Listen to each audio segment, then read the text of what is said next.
Voilà, moi c'est Christiane Tony, je suis camerounaise, mannequin international, voilà. Bah écoutez, je débute la mode en 2012 plus précisément. Ça n'a pas été facile les débuts, j'ai vraiment traversé beaucoup d'embûches, mais qui m'ont vraiment fortifiée. J'avais pas à mes débuts le soutien les gens ne croyaient pas en moi. Peut-être parce que moi aussi, j'avais un peu une petite frustration des gens qui avaient déjà une certaine expérience. Mais après, pour moi, c'est devenu comme un jeu, avec beaucoup plus d'assurance et de détermination. J'ai fait mon premier podium, je crois, c'était en 2014. J'ai fait le Forum des métiers de la mode. Après, j'ai fait Annual Show. Après, j'ai été égérie de Boa Fashion Week, voilà, en 2019. Voilà. Et puis aussi, j'ai beaucoup voyagé en Afrique de l'Ouest. Puis j'ai fait aussi la Côte d'Ivoire. J'ai fait les awards du mannequinat africain où j'ai eu un prix du meilleur mannequin. Il y avait tellement de pays, je ne savais pas que je pouvais être parmi les meilleurs. Et puis j'ai travaillé aussi avec des grands stylistes comme Pateo, Cissé Moïse, Rida Fawaz. En Afrique, je dirais que pour être un bon mannequin, il faut d'abord aimer. Il faut aimer. Il faut d'abord aimer la mode avant de se poser la question, est-ce que j'ai les critères ou est-ce que j'ai tout ce qu'il faut? Bah maintenant, si tu n'as pas peut-être les critères ou la taille qu'il faut ou je ne sais pas quoi pour être mannequin, il faut essayer d'utiliser peut-être les atouts que tu as. Peut-être si tu vois que tu n'as pas la taille qu'il faut pour faire mannequin, tu peux pencher peut-être à un modèle photo pour des magazines, poser pour des marques et tout. Tout ça, c'est la mode, parce que la mode est tellement élargie. Mais l'avantage qu'a peut-être un mannequin, un bon mannequin, c'est qu'eux, ils peuvent faire tout ça à la fois. Après, ils peuvent faire mannequin podium, ils peuvent faire shooting pour des grandes marques, des créateurs et tout. Parce que la différence avec le mannequin, c'est qu'il fait tout. Mais quelqu'un qui ne peut pas être mannequin peut faire peut-être modèle photo ou autre chose.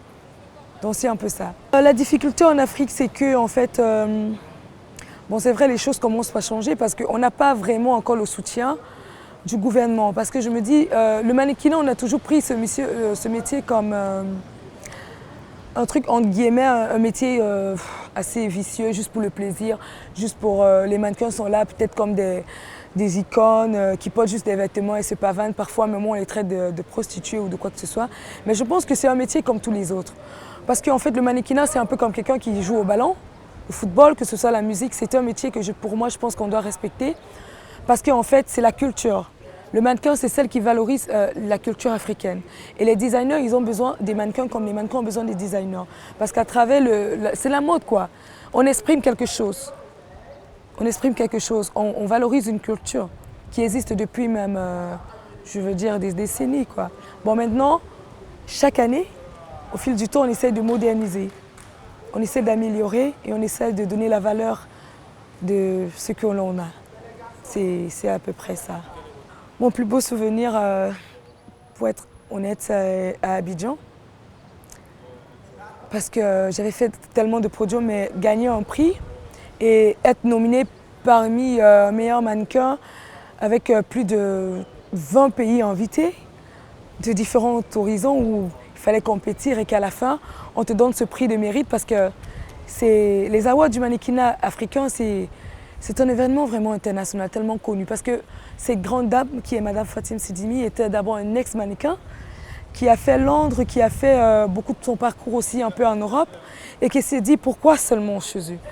Pourquoi elle a eu une idée formidable de valoriser la mode à sa manière et inciter un peu tous les autres pays à suivre son exemple aussi. Tous les jeunes, que ce soit les grands, parce qu'il y en a d'autres qui font de ça un business. Tu vois, il y a des personnes, ils ont de l'argent, ils se disent mais pourquoi pas aussi organiser un événement? Mais peut-être à leur profit, mais pas pour faire comprendre quelque chose. La mode, c'est d'abord valoriser la culture, valoriser le mannequin.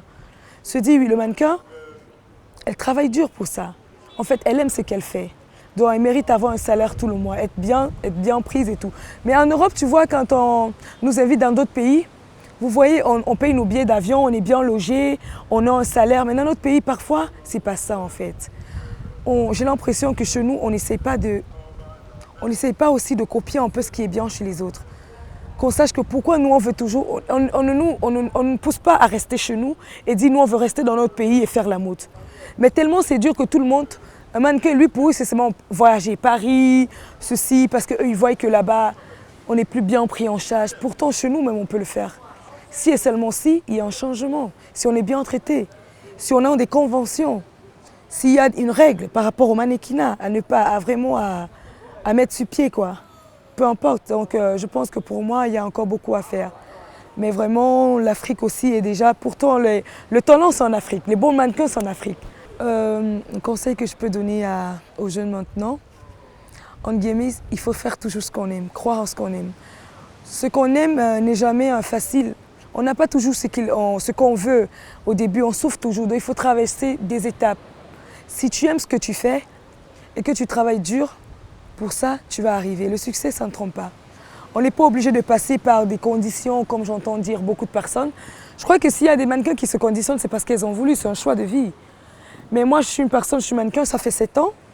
Mais j'ai eu un parcours incroyable et je ne regrette rien. Parce que tout ce que j'ai acquis, je n'ai jamais été conditionnée. Au contraire, plus les expériences que j'ai eues, plus j'évolue. Et vraiment, j'évolue bien. Et je pense que l'année 2019, c'était un début d'une belle aventure et vraiment d'une continuité vraiment incroyable.